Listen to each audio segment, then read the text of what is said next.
À l'issue de la réunion extraordinaire tenue ce jeudi 28 août 2025, la Fondation Katangaise fait cette déclaration d'indignation avec la plus grande fermeté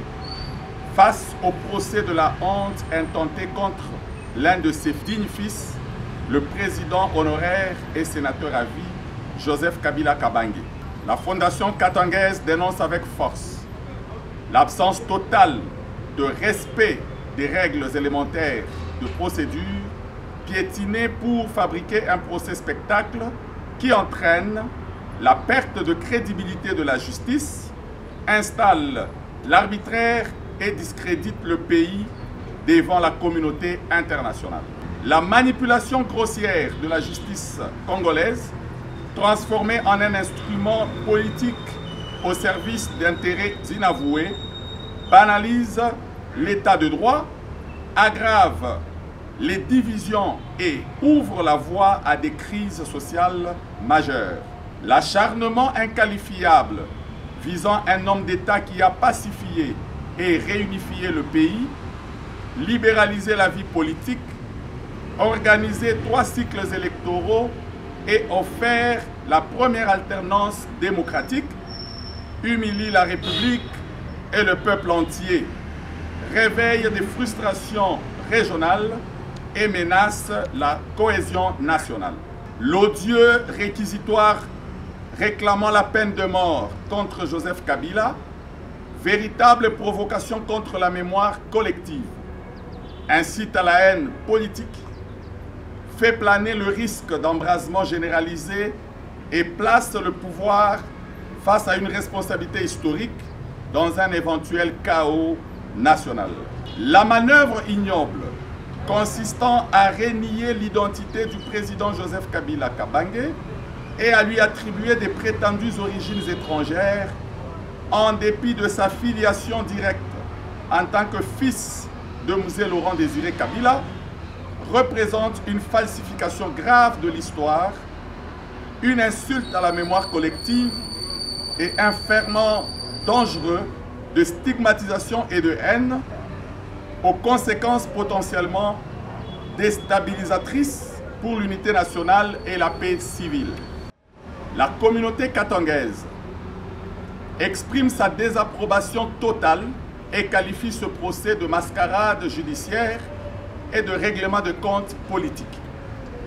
Se dresse contre l'instrumentalisation de la justice et en appelle à la responsabilité des institutions de la République, rappelle avec insistance avoir à plusieurs reprises attiré en vain l'attention particulière du magistrat suprême,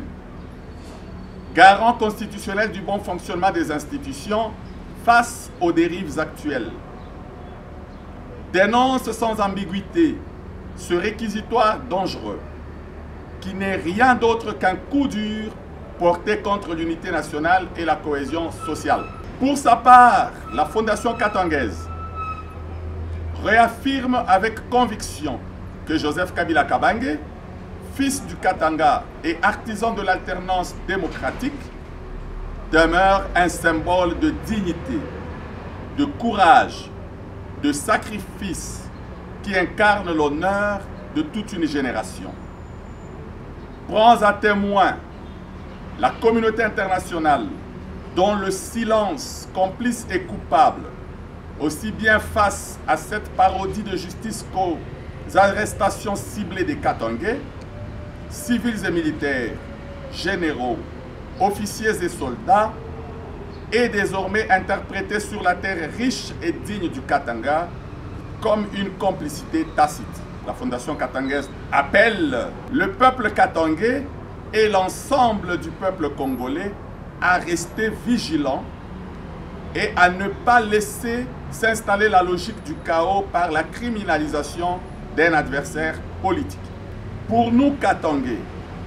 Joseph Kabila est la fierté de notre espace. Fils incontestable de Mzee Laurent Désiré Kabila et de Mama Sifa Mahania, en dépit d'être ancien chef de l'État, laisser aujourd'hui son identité être falsifiée, comme ce fut tenté en 2011, ou tolérer son humiliation serait non seulement une trahison envers sa personne, mais aussi un reniement de nos propres origines. Car malheur à celui par qui la trahison viendra, et honte à celui qui aura laissé l'histoire salir la mémoire et l'œuvre de notre Fils. Ceux d'entre nous qui joueront un double jeu doivent comprendre qu'on ne trahit jamais impunément sa terre, ni son peuple. Nous devons nous mobiliser sans attendre un mot